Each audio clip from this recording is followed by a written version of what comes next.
Yeah, I was very changed. I was very different after Fallujah and Ramadi. I had some hard bark on me. I was no longer so humanist. I wasn't at all, actually. I had to become really hard. We had to kill a lot of people. We killed men and put them on our vehicles and drove through the freaking town because these men had killed one of ours and maimed Eddie, took Eddie's arms.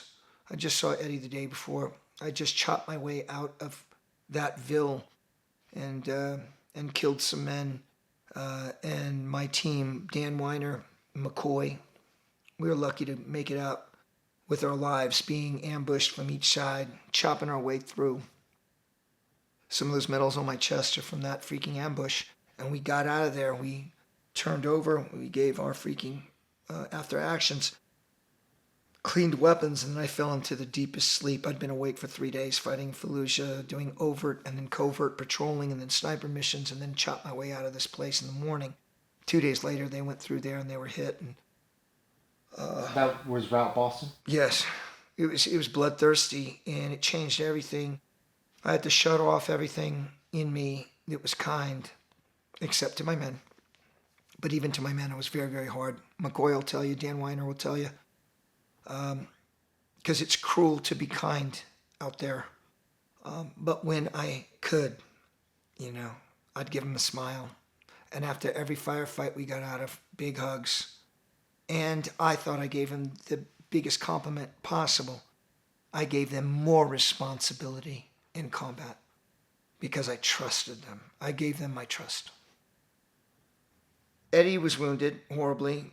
I think 8 of the men were wounded. Johnny Dubler, that handsome supermodel out there, he was wounded too. Or he wasn't wounded, another brother, Mile, was, but he was rocking and rolling, doing fire maneuver with a lot of the boys out there.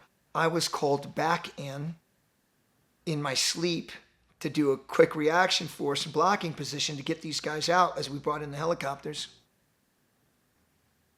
And then now I'm the senior team leader. Eric's gone. Eric's wounded. And so I took all the most dangerous missions I could.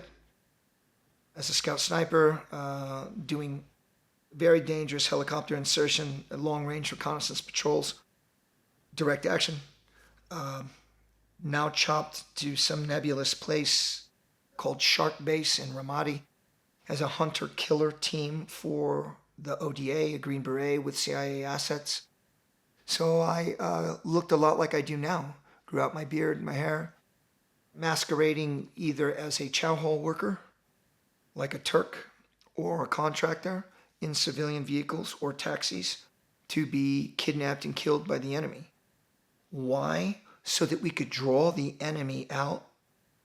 We would have them dead to rights, close quarter, as close as we're sitting right now, at speed on the highway, smoking them. After their vehicles turning upside down, going in, dead checking, shooting them in the head again, and then taking phones and information and then drawing up from that information intelligence and doing close target recce's on the people they talk to, and then direct action hits at night. We broke open massive terrorist cells. We shut down the IED threat for some time. We killed bomb makers. Looking back, it was so extremely dangerous. 3 men at a time in a freaking taxi. And then my other men jocked up fully in tractor trailers, doing satellites, ready to jump out and fight in cordon. We were doing this with 20 men. It was bloody as hell, but it was so fulfilling because I never had a moment to think of anything else. And that's what changed me. It just changed me. And cleaning up the blood and pieces of the flesh of Eddie's arms. We had to tow that vehicle back. And my best friend Eric Cucker was wounded and he was gone. We were all very affected. And but instead of shutting down, we got even more aggressive. And when you talk to McCoy and Dan Weiner, they'll tell you, and both of those men, why I love them so much. They were very junior. They'd never been in combat. This is my 3rd war.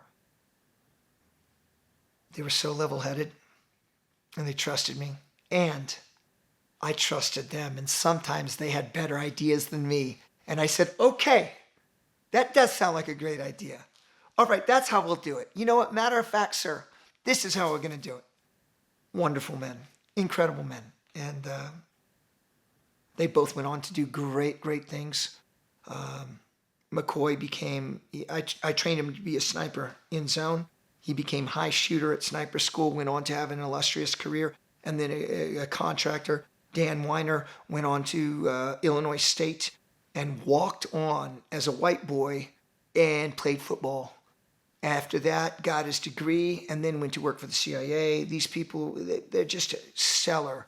And that I could be a part of their life at a critical time and get them through the hell that is Fallujah and Ramadi. I'm very, very proud.